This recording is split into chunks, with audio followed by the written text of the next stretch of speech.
Hello everyone, Brett McRae here on the Northern Ag Network with your farm and ranch news. The Montana Wheat and Barley Committee has just released the first ever Montana Spring Wheat Varieties Guide, just in time for spring planting. Using research from Montana State University's Cereal Quality Lab, this guide compares the 22 spring wheat varieties currently planted by Montana growers based on qualities sought by end users of spring wheat, such as millers and bakers. Montana farmers can use this guide to consider which varieties to plant based on value to the end user. The Montana Stockgrowers Association is halfway through its series of listening sessions on producer profitability, seeking input from Montana ranchers on how the livestock industry can be strengthened. Stockgrowers has been holding public listening sessions around the state and will present a report of findings at the association's mid-year meeting.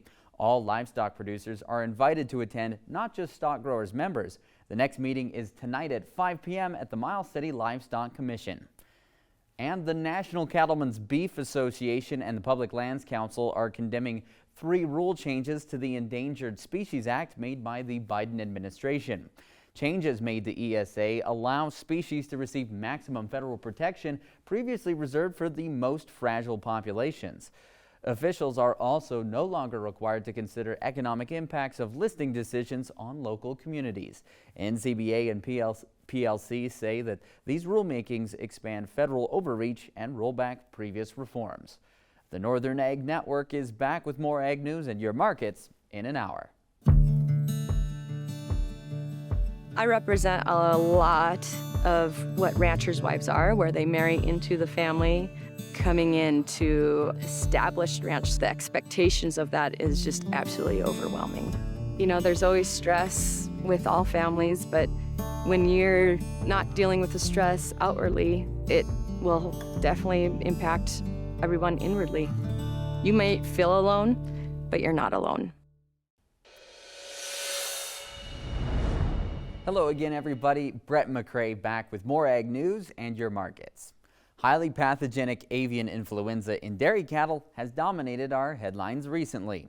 Now, the American Association of Bovine Practitioners, which is the trade association of veterinarians specializing in cow medicine, is asking the government and the industry to call the disease bovine influenza A virus. Executive Director Dr. Fred Gingrich says this is because the disease expresses itself much differently in cattle compared to birds.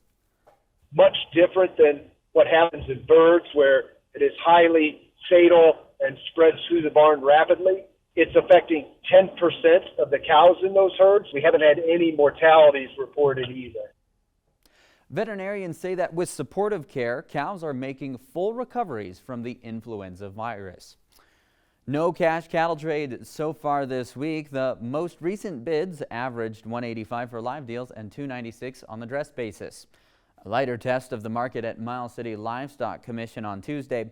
Cull cows brought from $1.19 up to $1.30, bulls from $1.37 up to $1.58.